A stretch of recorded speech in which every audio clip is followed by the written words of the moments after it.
কি রে, তোর তো আমার সাথে শত্রুতা। মাঝখান থেকে আমার মাথা মোটা বউটাকে কেন তুলে আনলি?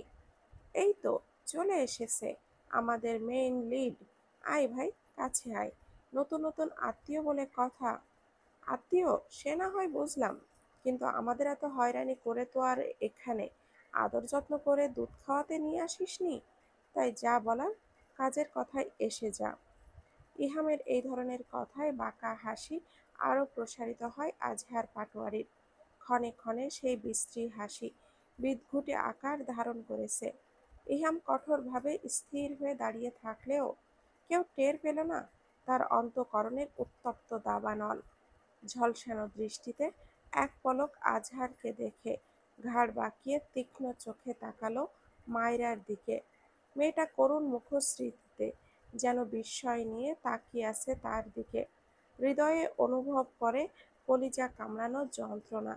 নিঃশ্বাসটাও যেন ভারী হয়ে উঠছে মায়রার ওই আদলে।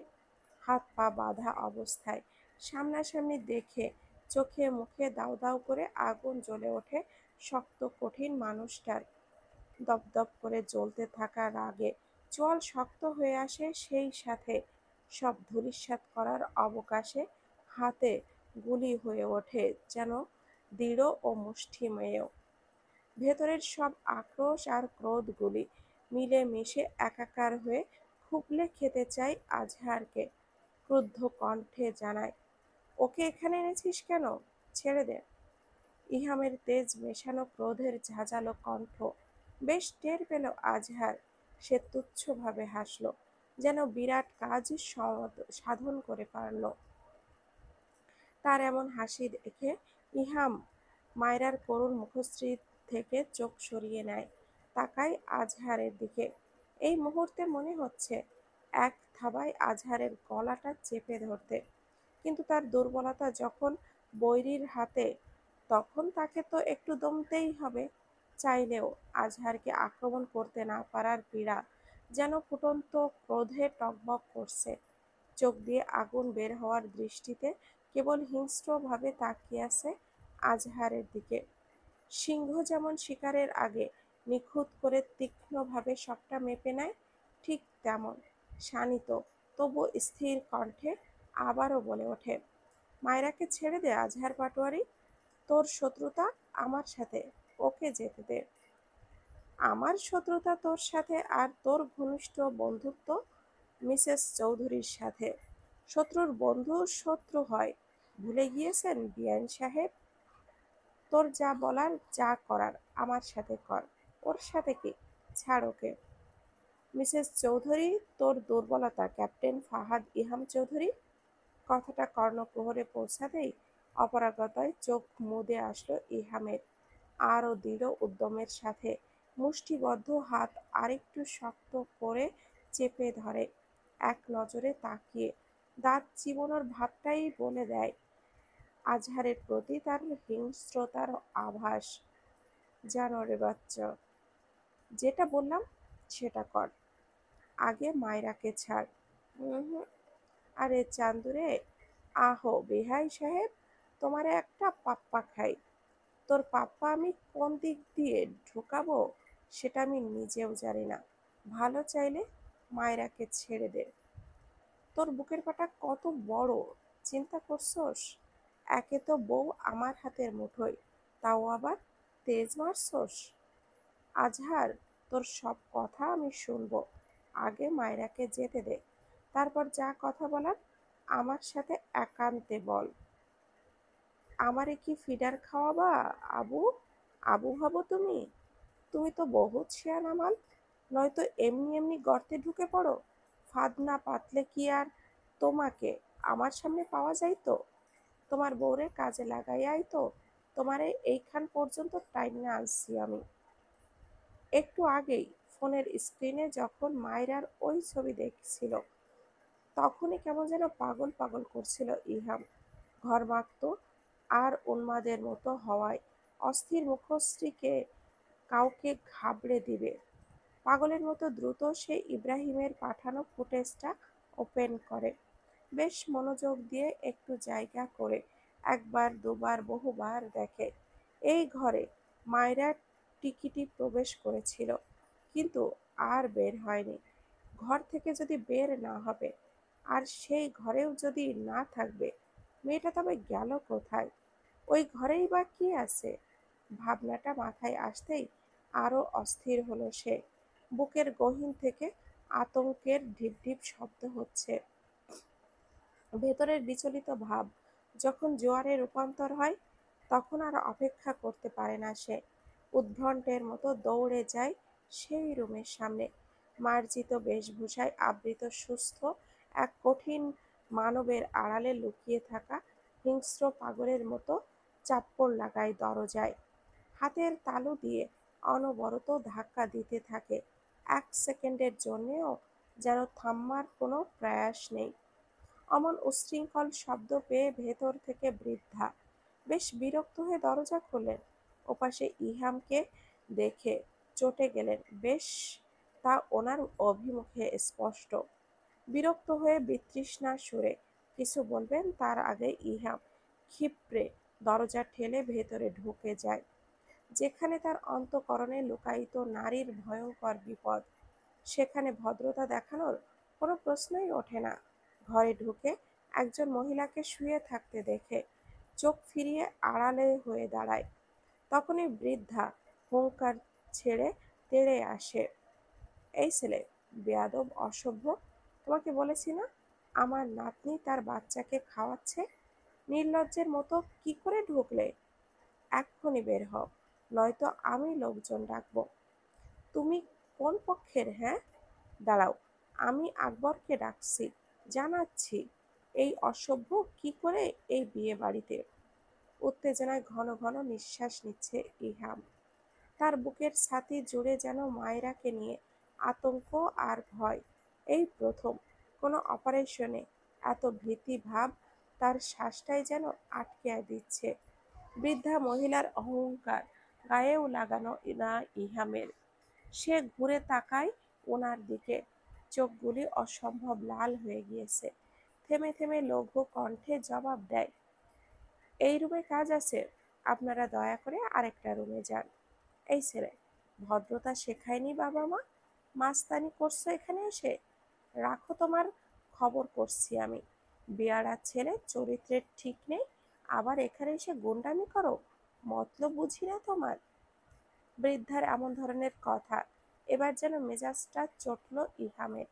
নিজেকে ভদ্রতার গণ্ডিতে আর সংযত করে রাখতে পারল না।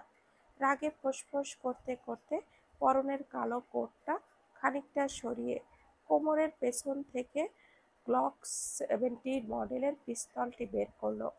কঠিন ক্রুদ্ধ মুখশ্রীতে কেমন যেন রুক্ষ স্বরে বলে ওঠে, ভালোভাবেই বলছি, এই রুম থেকে যান। আর বিষয়টা যদি রুমের বাহিরে গিয়েছে, তাহলে খুব ভালো হবে না কিন্তু। আশা করি বুঝতে পেরেছেন। কেউ যেন ঘটনাটা একটুও না জানে, বোঝা গেল?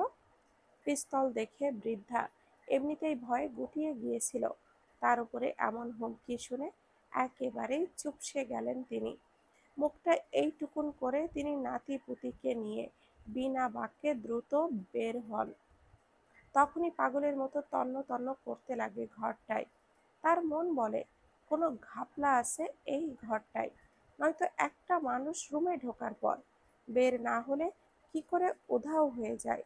বিচলিত ভঙ্গিতে অস্থির হয়ে খুঁজতে থাকে কিছু। এই ঘরে কোনো সিক্রেট আছে, তার নির্দ্বিধায় মেনেও নিল। তবে উন্মাদ মন পায়তারা করলো যে করেই হোক, পাশের তালা ঝুলানো ঘরটা খুলতেই হবে। কিরে, খুব কষ্ট হয়েছে নাকি ঘরটা খুঁজে পেতে? আজহারের ঠ্যাস মারা কথায় আগুন চোখে তাকায় ইহাম। তার ভেতরটা ছলাৎ ছলাৎ করছে কেবল আজহারের মুন্ডুটা কসলাতে। দাঁত চেপে আবারও স্ফুলিঙ্গের ন্যায় বলে ওঠে, চাস কি তুই? এইভাবে কি কথা বলা যেত না? আমাদের এত কসরত করে আনার কি দরকার ছিল? মেরে ফেলবি নাকি? বাঁকা করে হাসল ইহাম। তার এই ভয়ঙ্কর হাসির মানেটা আজহার বুঝল না, কিন্তু অনুমান করতে পারল এই ধূর্ত সৈনিকটা কি তাকে কাবু করার জন্য কোনো প্ল্যান এঁটেছে। ফুঁপিয়ে উঠল মায়রা, কাতর ক্ষীণ কণ্ঠে বলল, আমার ভীষণ ভয় করছে। প্লিজ ওদেরকে বলুন আমায় ছেড়ে দিতে। গরম চোখে তাকায় মায়রার দিকে, কেমন শুষ্ক কণ্ঠে জানায়, চুপ। বেয়াদবের মতো কান্না করছো কেন? কথা বলছি দেখছো না? মায়রার শক্ত কথায় পিঠে আরো ফুপিয়ে যেন ওঠে কষ্টের। ইহাম বুঝতে পেরেছে মেয়েটা ভয় আর আতঙ্কে জবথব হয়ে আছে। তার নিজের কলিজাটাই তো শুকিয়ে আছে ওকে এই অবস্থায় দেখে। তবুও রুক্ষ গলাতেই বলল, এই বেয়াদব মেয়েটা কখনোই আমার কথা শোনে না। যখন যা বলবো তার উল্টোটা করতে গিয়ে আকাম বাধায়। বেয়াদব মাথা মোটা কোথাকার! এই সময়েও আপনি আমাকে ধমকাবেন? আজরাইলের দম নেওয়ার সময়ও বুঝি আপনি আমাকে বেয়াদব সম্বোধন করবেন? আপনার কি কোনো মায়া দয়া নেই? এত পাষাণ আপনি! ঠোঁট উল্টে কেঁদে ফেলল মায়রা। ভয়ে তার গলা শুকিয়ে কাঠ, তৃষ্ণায় বুকের ছাতি চৌচির। তবুও এই অসময়ে ওই পাষাণ লোকটার রুক্ষতা তাকে ভড়কে দিচ্ছে দ্বিগুণ ভাবে। নাক টেনে চোখের পানি বিসর্জন দেওয়া দেখল ইহাম। বিরক্তও হলো খানিক, রাগ লাগলো। এই চোখের পানিটাই তো সে দেখতে পারে না। একদম বিরক্ত লাগে তার। আর এই মেয়েটা কারণে অকারণে এভাবেই রাগিয়ে দেয় তাকে। কিছু হলেই কাঁদতে হবে কেন তাকে? কতদিন না না করেছে তার সামনে কাঁদতে। তবুও গাধা মেয়েটা কেন চোখের পানি ফেলে? কেন বোঝে না ওই পানি তার ভেতরে আরো জ্বলন ধরায়? চুপ, একদম কান্না করবে না। অসভ্য বেয়াদব একটা! কোনো কথাই শোনো না। আমাকে কি নিজের শত্রু ভাবো নাকি, যে কথা শুনলে মহাবিপদে পড়বে? অথচ সেই বিপদেই তোমাকেই টেনে নেয় গবেট কোথাকার! আপনি আসলেই একটা কঠিন পাষাণ মানব, খুব খারাপ। হ্যাঁ, খারাপ, পাষাণ। আর তুমি বোধহয় ভালো, দয়ার সাগর। একটু আগেই না বললে আমি যেন বলি তোমাকে ছেড়ে দিতে? তার মানে কি বুঝাতে চাইলে? ওরা আমাকে ধরে রেখে যেন তোমাকে ছেড়ে দেয়, সেটাই?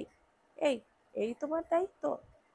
মায়েরা জবাব দেয় না, কোপায় শুধু।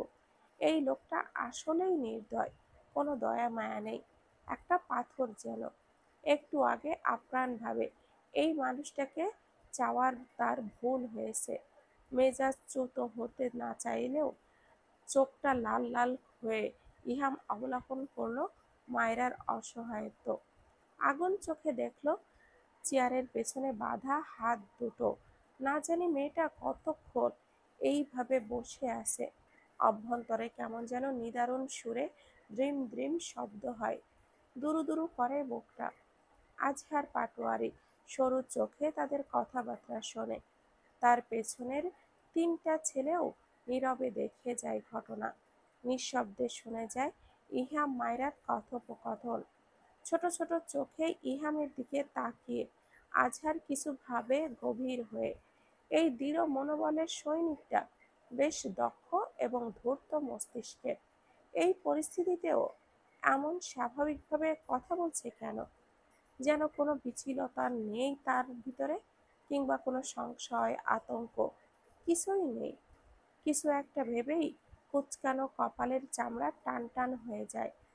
এই ধড়িবাজ শোল্ডারম্যান কি কোনো এক ছক কষে এসেছে নাকি? এই জন্যই কি সময় পার করতে চাইছে শুধু? নাকি এমনি এমনি? বিশ্বাস করা যায় না। আর তার মতো মানুষের জন্য প্রশাসনিক কাউকে তো একদমই বিশ্বাস করার প্রশ্নই আসে না। এই নাটক থামা তোদের! ড্রামা শুরু করেছিস নাকি? আমাদের কি চোখে পড়ে না? নিজের বেডরুমে পেয়েছিস এটা? শালা বিয়ে করেছিস নাকি? বউয়ের মর্ম বুঝিস? বউয়ের জ্বালাতন সম্পর্কে কোনো ধারণা আছে তোর? তার উপরে যদি হয় আমার বেয়াদব বউয়ের মতো, তাহলে তো আর কথাই থাকে না। ভ্যাবাচ্যাকা খেয়ে গেল আজহার। কপালে আবারও ভাঁজ পড়ল। ইহামের কথার আগা মাথা কিছুই বুঝতে পারল না সে। জ্বালাতন, বেয়াদব বউ, কি বোঝাতে চাই সে তাই ভাবে। কিন্তু না, এই ধূর্ত ইহামের হাবভাব চাল চলন তার মোটেও সুবিধার লাগছে না। কেমন যেন ঘাপলা লাগছে। পরক্ষণেই নিজের পরিকল্পনার কথা মনে করে নিজের সংশয় ভাব দূর করার চেষ্টা করলো সে। বাহিরে কোনো প্যাচ দেখলে সে এই ঘরের ভেতরে বসে থেকেই জানতে পারবে, সেই ব্যবস্থা সে করেই এসেছে। তাই অযথা ঘাবড়ানোর কোনো কারণই নেই। তবে তাদের দুজনের এই কথাবার্তা তার বিরক্ত লাগছে এবার। রুষ্ট গলায় বলে উঠল আজহার, থামবি তুই? বেশি কথা বলিস কেন? নিজেকে কি ভাবিস? বুকে ভয় ডর নেই নাকি? যা কথা বলার আমার সাথে বল। আবারও বলছি, আমার বেয়াদব বউটাকে ছেড়ে দে। একদম চুপ করুন। কেঁদে কেটে ঘেমে মুখের বিবর্ণ রূপ ধারণ করেছে মায়রার। কথায় কথায় বেয়াদব বলা বন্ধ করুন, নয়তো কিন্তু খুব খারাপ হয়ে যাবে। কি করবে? কি করতে পারবে তুমি? খুন করে ফেলবো।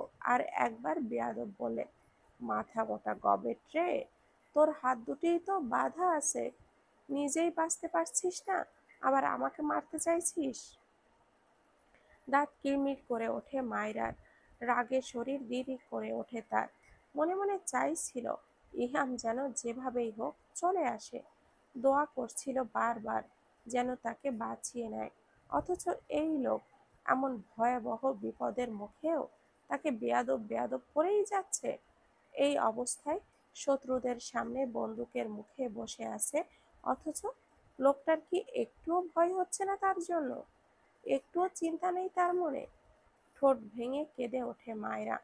তথাপি বোকা মেয়েটা বুঝলও না শান্ত স্থিরভাবে দাঁড়িয়ে থাকা লোকটার ভেতরের আতঙ্ক, ভয়াবহ তাণ্ডবের কথা। বেয়াদব মেয়ে, আমার একটা কথাও শুনতে চায় না। এবার মজা বোঝো। তোমার মতো মাথায় গোবর ভরা গবেটদের একটু শিক্ষা পাওয়ার দরকার আছে। তো এসেছেন কেন? আমি তো জন্মের বেয়াদব। চলে যান এখান থেকে। আমার বিপদ হোক বা মরি, তাতে আপনার কি? এই গুন্ডা ভাই, আপনার পিস্তলটা দিয়ে একটা গুলি করুন তো আমায়। মায়রার এহেন কথায় রাগে নিষ্ফিস করে ওঠে ইহামের শরীর। দাঁত পিষে সে আগুন লাল চোখে তাকায় মায়রার দিকে। ইচ্ছে হয় বলদ মেয়েটার গলা চেপে ধরুক গিয়ে। এত মাথা মোটা এই মেয়েটা! স্থির ভঙ্গিতে কেমন যেন হিম কণ্ঠে শাসিয়ে উঠল ইহাম। কি ভেবেছ এভাবে পরিস্থিতিতে আছি বলে কি তোমায় কিছু বলতে পারবো না আমি? আমি যদি এক চুলও নড়ি, তাহলে সোজা গিয়ে তোমার গালে ঠাস ঠাস করে কয়েকটা লাগাবো। দেখতে চাও নাকি? আপনি একটা রাক্ষস, পাথরও আপনার চেয়ে ভালো আছে। একটা পাষাণ আপনি, জাহান্নামে যান। তোমাকে সাথে নিয়ে যাব। দূর দূর। আমি যাব আপনার সাথে? থাকবই না আপনার কাছে একটা কঠিন পাষাণ লোক। একবার শুধু বের হতে পারি না এখান থেকে, তারপর যা করার পরে দেখছি। কারোর দাম নেই আমার কাছে, তাই না? আপনার মূল্য শুধু আপনার চাকরি। এই চাকরি দিয়ে যদি ডুগডুগি না খেলি, পরে দেখে নেবেন। স্টুপিড একটা! বাদরের বাচ্চার মতো মাথায় তুলে দিব এক আছাড়। দাঁত কিরমির করে বলল ইহাম। চুপ! চোখটা বন্ধ করে চেঁচিয়ে উঠল আজহার পাটোয়ারি। একদম চুপ কর দুটো। বিরক্ত হয়ে যাচ্ছি আমি। আমারে কি একেবারে বোকা পেয়েছো তোমরা? হ্যাঁ, সামনে রেখেই সমানে রেষারেষি করছো তোমরা। তোরা কি স্বামী স্ত্রী নাকি সাপ নেউল রে? এই অবস্থাতেও এমন করে কেমনে ঝগড়া করিস? নাকি অন্য ব্যাপার স্যাপার আছে?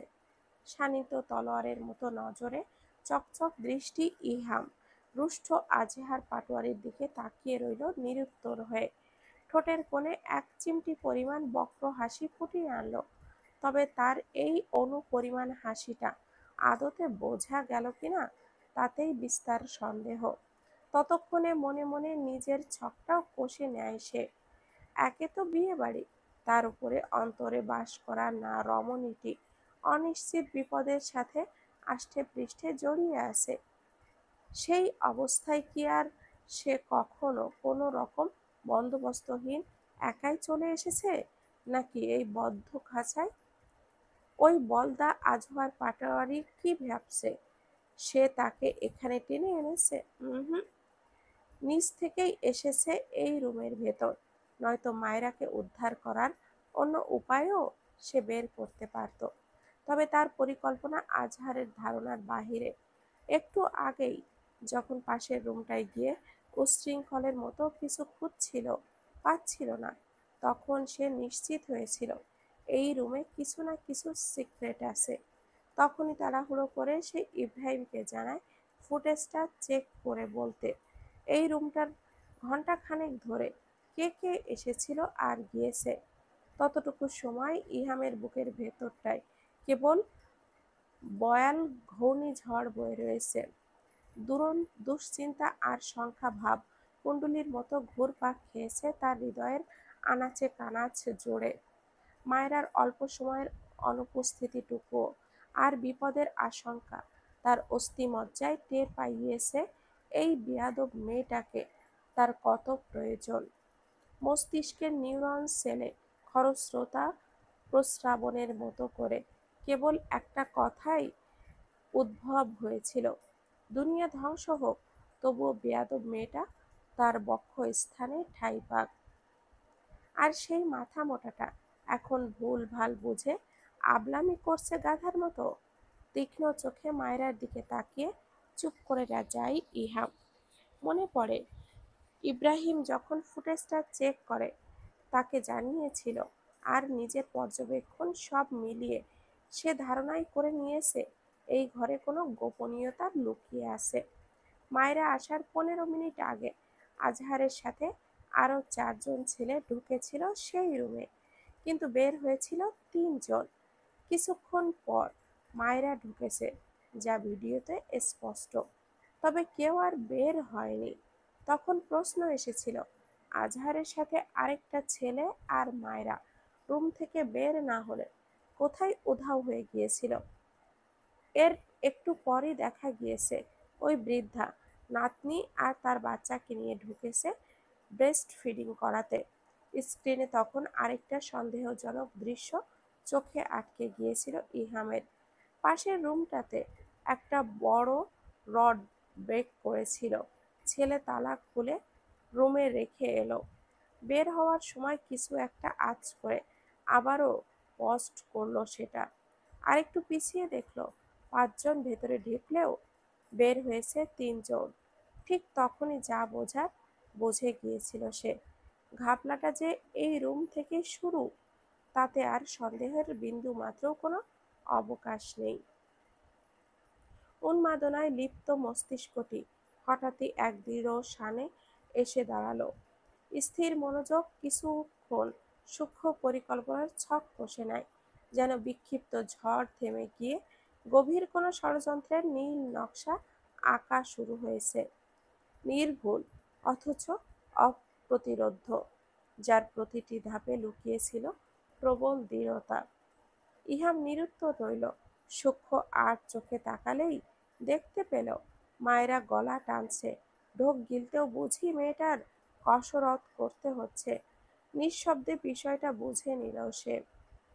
সুচালো হিংস্র চোখে তাকালো আজহার পাটোয়ারির দিকে। তার প্রশ্নের কোনো জবাব না দিয়ে ইহাম নিজে প্রশ্ন করে উঠল, আমার পিচ্চি মিসেস চৌধুরীকে পানি দিয়েছিলি? ইহামের প্রশ্নে খানিকটা ভ্যাবাচ্যাকা খেল আজহার। সন্দেহের স্থানে এবার ঠাঁই পেল চিন্তা।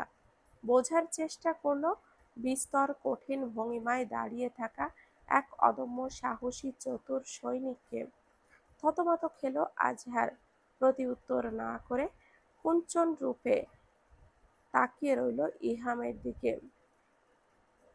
একটু আগেই না দুটোতে কেমন ঝগড়া করছিল, এখন আবার কেমন যেন সামান্য বিষয় নিয়ে গুরুত্ব দিল। কিছু মনে করে সে গভীর মনোযোগ দিলে ইহামের মুখায়বে হঠাৎ বজ্রবেগে হুঙ্কার দিয়ে উঠল কঠিন মানবটা। কিরে, কেউ উত্তর দিচ্ছিস না কেন? কি জিজ্ঞাসা করলাম আমি? পানি দিয়েছিস ওকে? আজহার তখনও নিরুত্তর, তার তীক্ষ্ণ নজর তখনও ইহামের মুখের ওপর। কোনো একটা হেতু খোঁজার আপ্রাণ চেষ্টা তার গহ্বরে। ইহামের হিংস্র রঙ্গিম আভা আর মেঘের গর্জন বাকি 3জন ছেলেকে ভয় পাইয়ে দিচ্ছে। তাদের দলের সবার জানা আছে এই রুক্ষ দয়ামায়াহীন মানুষটার নির্ভীকতা।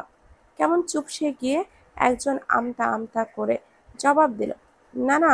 খেয়াল করা গেল ইহামের চোখে গুলি অসম্ভব লাল হয়ে উঠেছে। সামান্য এই মানুষটা কি মাত্রাতিরিক্ত রাগের শিকার? দাঁত কটমট ভাবটা তিন ছেলেকে যেন পিষে দিচ্ছিল। কোনো নীরব ভাবনায় তাদের মনে হতে লাগলো এটা যেন তাদের নিঃশেষ করে দেওয়ার ইঙ্গিত।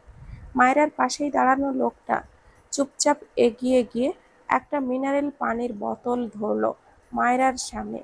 কঠিন পিপাসায় গলা শুকিয়ে আসা মেয়েটা জবথব হয়ে কাতর চাহনিতে তাকালো লোকটার পানে। এই মুহূর্তে আসলেই বেশ গভীরভাবে উপলব্ধি পারছে পানির অপর নাম জীবন কথাটার মর্মার্থ। শুকনো ঢোক গিলল সে। তৃষ্ণায় গলার মণি শুকিয়ে গেল। তৃষ্ণায় একেবারে সে শেষ।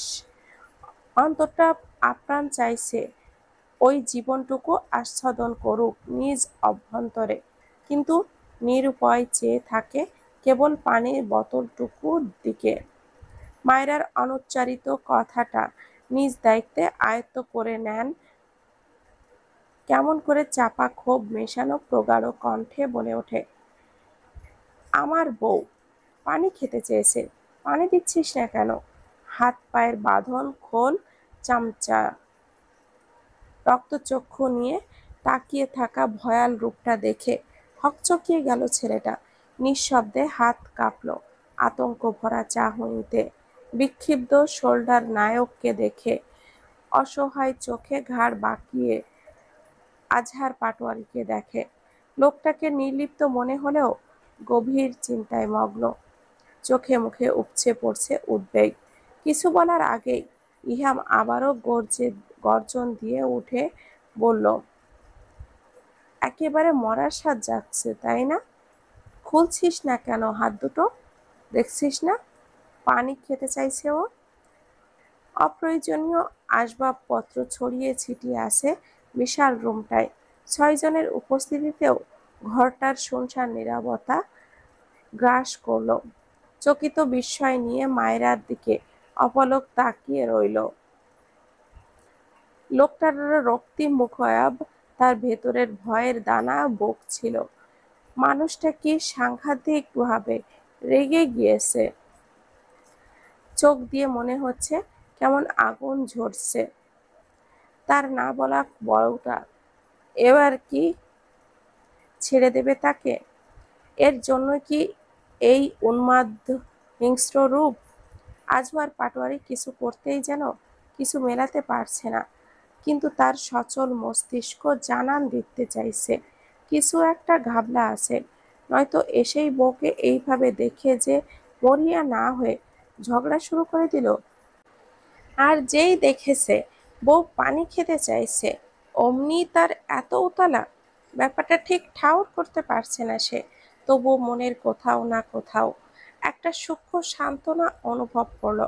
ঘাপলা পেলে নিশ্চয়ই বাহির থেকে খবর আসবে।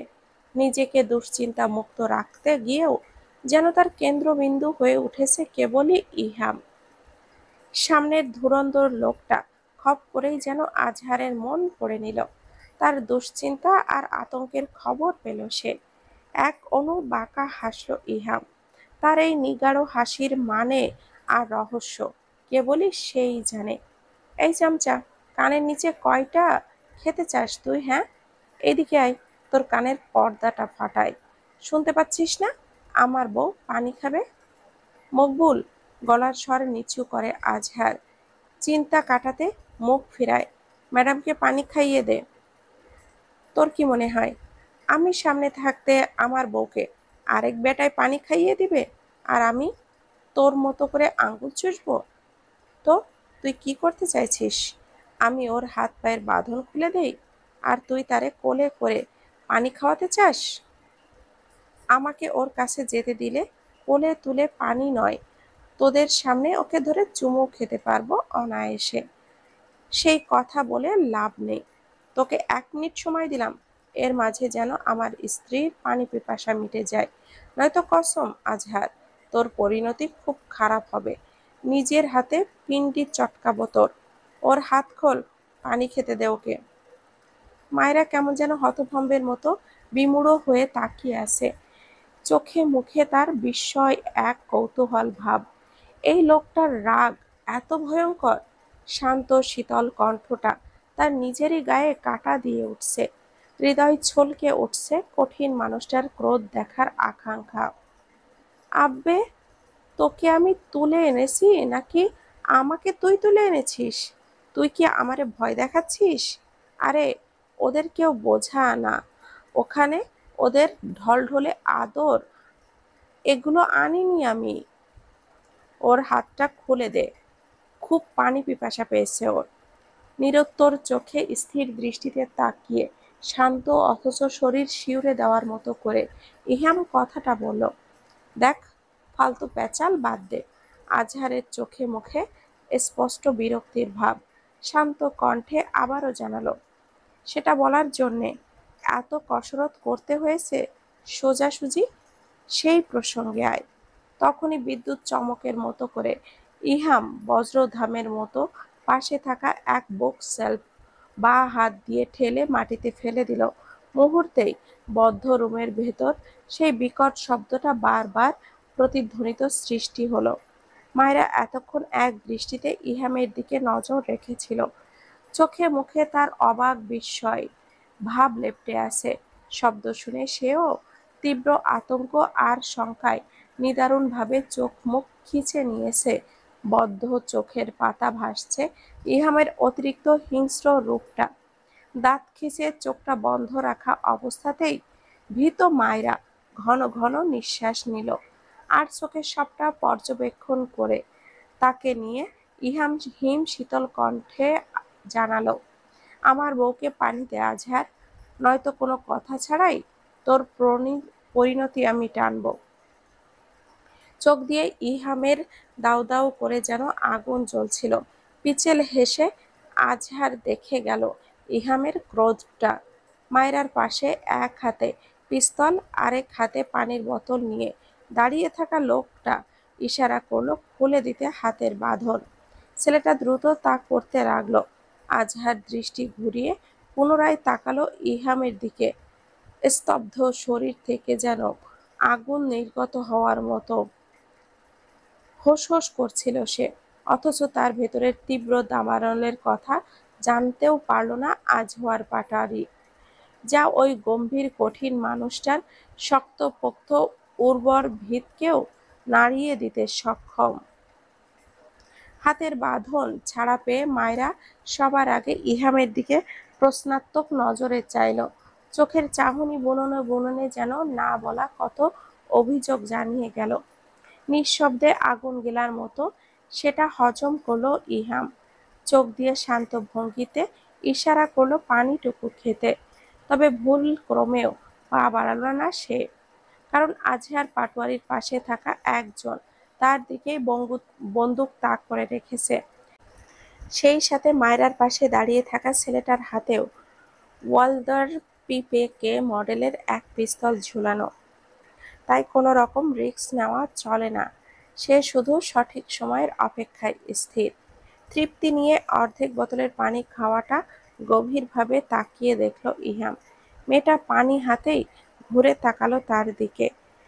মায়রার মুখের পারদে পারদে ভয় আর আতঙ্ক ভাবটা ইহামের বুকটাতে ধুকপুক ধুকপুক শব্দ তুলেছিল। তবুও স্থির অবিচল চিত্তে সে চোখের পাতা আস্তে করে বুঝল, যেন নিগাঢ়ভাবে জানান দিল নিজের উপস্থিতির না বলা ভরসাটুকু। আজহার পাটোয়ারির চোখের ইশারায় কিছু বোঝালেও ইহাম তখনই বলে, হুম, একদম নয়, ভুলেও আর ওকে বাঁধার চেষ্টা করিস না। চুপ কর। রেগে গেল আজহার, সেই সাথে প্রচণ্ড বিরক্ত হলো। মামা বাড়ির আবদার পেয়েছিস তো বল, গা ঝাড়া দিয়ে বলল ইহাম, যেন আজহারের বক্তব্যের ন্যূনতম মূল্য তার কাছে নেই। আর না, অপুরাণ সময় আছে তা শোনার। আসল কথায় আয় মগা। যেটা বলার জন্য কাপুরুষের মতো কাজ করলি সেটা বল। অবশ্য তোর জীবনটাই তো কাপুরুষের কাজ দিয়েই ভরপুর। রেগে অগ্নিশর্মা হয়ে উঠল আজহার পাটোয়ারি। দাঁতে দাঁত চেপে সে ক্রোধান্বিত হয়ে কটমট করে তাকালো ইহামের দিকে। মন চাইছে ছুটে গিয়ে এক চাপে তার গলাটা ধরতে, তবে কিছু একটা ভেবে ফনা তোলা সাপের মতো ফোঁস করে শব্দ করল, তোর কলিজাটা না খুব বড়, দেখি আয় তো, একটু ছিঁড়ে দেখি কত বড়, পাটার মতো করে তোর কলিজার গান্ডুর পুত। আমার সাথে মশকরি? এই, হঠাৎ আগুন ঝাড়া ক্রোধে প্রলয়ঙ্করী কণ্ঠে চিৎকার দিয়ে ওঠে ইহাম। কণ্ঠে আগুন তেজ নিয়ে বলল, এক্কেবারে আমার আগে তুই গালি দিস? এটাই কি পিএইচডি করা আমার খালি জায়গা মতো? আর তুই আমাকে গালি, আর একটা গালি দিলে পরবর্তী বাক্যটা বলার জন্য তোর জিহ্বাটা আমি তোর কোথায় দেখ। ইহামের মাত্রাতিরিক্ত রাগের রক্তজবা রূপ দেখে সবাই স্তব্ধ বা খাড়া। মায়েরা একদম হতবিহ্বল হয়ে নিশ্চিন্তে অভয় হয়ে তাকিয়ে আছে, কেমন করে যেন তার চোয়ালে বিস্ময় ঝুলে আছে ওই ভয়ঙ্কর রূপ আর পিছলে পড়া বিশ্রীর শব্দে। ইহামকে যেন চিনতেই পারছে না সে। মেজাজ খুব খারাপ হয়ে আছে আজহারের, নিজের টগবগে রাগটাকে দমাতে পারছে না। ইচ্ছে হচ্ছে ঝাঁপিয়ে পড়তে ওর ওপর। মনে মনে অশ্রাব্য ভাষায় গালাগালি করে দাঁত কাটল সে, এখানে এর ভাবলীলা সাঙ্গ করে দিতে। কিন্তু ঝামেলায় পড়লে ফাঁসবে সে। বিপদ তখন এক দিকের বদলে দুই দিক দিয়েই তাকে মাইন্ডকার চিপায় ফেলে দিবে। এর চেয়ে আলোচনাই উত্তম। ঠিক আছে, এবার কথায় আসি। উত্তরের আশায় জিজ্ঞাসন দৃষ্টিতে তাকিয়ে থাকলেও ইহাম জবাব দিল না, বরং ভেতরে নিভৃতে ফুঁসে যাওয়া তোপে ধারালোভাবে তাকিয়ে রইল তার দিকে। অতঃপর আশাহত হয়ে নিজ থেকেই বলল, তুই তোর ডিপার্টমেন্টকে জানিয়ে দিবি আমি স্পট ডেথ, বাকিটা আমি সামলে নিব। বেইমানি করতে বলছিস নিজের আরেক সত্তার সাথে? বাঁচার জন্য যত মিথ্যা ছলচাতুরি সব মাপ। চুপ করে না থেকে জবাব দে। বিশ্বাস কর, তোর অভিনয় আমাকে অনেকক্ষণ যাবৎ মেজাজ গরম করে দিচ্ছে। তোর মেজাজ তোর কাছেই রাখ। দেখ, তোর মতো ক্যাপ্টেনকে শায়েস্তা করা আমার ওয়ান টুর ব্যাপার, কিন্তু আমি চাইছি আলোচনায় শেষ করতে। তো তোর আলোচনা কি এটাই? হ্যাঁ। এই বিশ্বাসঘাতকতা আমি কেন করব? তোর বউকে বাঁচাতে। উত্তরে ইহাম কেমন যেন নগণ্যভাবে ঘাড় বাঁকিয়ে বাঁকা হাসল। ঠিক তখনই আজহারের কপাল কুঁচকে এলো। ততক্ষণে ইহাম নিজের কাঙ্ক্ষিত বাক্যটি শুনে অসম্ভব ক্রু হাসিটা আরো প্রসারিত করে। আজহার পাটোয়ারি বিচলিত হয়ে উদ্রেক কণ্ঠে ঝুধায়, ওই, তোর কানে ওটা কি? কি দিয়ে রাখছস? আজহারের ভীত চাহনি আর ভয়ার্ত মুখশ্রী দেখে কুটিল হাসল ইহাম। এটার আর প্রয়োজন নেই। আজহার পাটোয়ারি নিজেকে শেয়ানা ভেবে হয়তো আরামসে বসে আছে, অথচ তার জন্যে যে সে হাত পেতেছে তাতে বিন্দু মাত্র কোনো অবগত নেই তার। শুধু কি আর সে এসেই সময় ব্যয় করছে সে মায়রার সাথে কথোপকথনের মধ্য দিয়ে? ইহাম হাত বাড়িয়ে ব্লুটুথটা কানের গুহা থেকে আলগা করল। ঠোঁটের কোণে চমৎকারভাবে হাসি ঝুলিয়ে সেটা বাড়িয়ে দিল আজহারের সম্মুখে। অদ্ভুত স্বরে বলে, এটা? তারপরই সেটা মাটিতে আজহারের পায়ের দিকে ছুঁড়ে দিল। এটার আর কোনো প্রয়োজন নেই, তুই রেখে দে। ব্যাস। আজহার পাটোয়ারি কেমন ছন্নছাড়া হয়ে গেল মুহূর্তেই। তার সন্দেহ সংশয় ঠিক হওয়ার আশঙ্কা কেমন যেন উতলা করলো তাকে। উদ্ভণ্ডের মতো করে বলে উঠল, আমার সাথে তুই চালাকি করিস? গাদ্দারি? এই, ধর ওর বউটারে, আজ খাইছি ওরে। বলতে দেরি হলো, কিন্তু ইহাম অত্যন্ত দক্ষতার সাথে চোখের পলক ফেলার সঙ্গে সঙ্গে কোমরের পেছনে গুজে রাখা সেমি অটোমেটিক প্লাস ফুল মোডে কাজ করা গ্লক 18 মডেলের পিস্তলটি বের করে আগে মায়রার পাশে দাঁড়ানো ছেলেটার হাতে গুলি ছুড়ল। মুহূর্তেই শুনশান নীরব পরিবেশটা। অনবরত গুলি ছোড়াছুড়ি করার শব্দে কেঁপে উঠেছিল প্রতিটি দেওয়াল। নির্বাক মায়রা প্রথম কয়েক সেকেন্ড স্তব্ধ হয়ে থাকলেও এই মুহূর্তে তার রন্ধ্রে রন্ধ্রে ভয় আতঙ্কের স্রোতের মতো প্রবাহিত হলো। তখনই ইহাম গুলি ছুড়তে ছুড়তে গলা ফাটিয়ে চেঁচিয়ে বলল, মায়রা, কোনো কিছুর আড়ালে লুকাও, জলদি। খোদার কসম লাগে কোনো বেয়াদবি করিস না জান। ইহামের কণ্ঠের আগুন থাকলেও মায়রার খুঁজে পেল শরীর শিউরে তোলা এক হিমশীতল বাতায়ন। তীব্র অসহায় আতঙ্কিত কণ্ঠের পারদে পারদে ছিল আবেগ আদুরের সংস্পর্শ। ৩-৪ সেকেন্ড সেটা নিয়ে নিস্তব্ধ হয়ে থাকলেও আরেকটা বিকট গুলির আওয়াজে সর্বাঙ্গ ঝাঁকুনি দিয়ে কেঁপে উঠল। অতি দ্রুত কম্পিত শরীরটা নিয়ে একটা অপ্রয়োজনীয় সোফার আড়ালে নিজেকে লুকিয়ে নিল। সেই সাথে শুরু হয়ে গেল তুমুল গোলাগুলির ধ্বনি। আজহার পাটোয়ারি নিজেকে কাভার করে বাকি তিনজনের সাথে ইহামের দিকে বুলেট ছুড়েছে। মোটামুটি পরিস্থিতিটা ভয়াল শ্বাসরুদ্ধকর অবস্থায় ঠেকেছে। মাহেরার হাত পা অনবরত কাঁপছে। শরীরটা অসাড় হয়ে আসতে চাইছে এই ভয়ঙ্কর মুহূর্তের করাল গ্রাসে। কি হবে তা যেন তার কোমল হৃদয়কে কামড়ে ধরছে।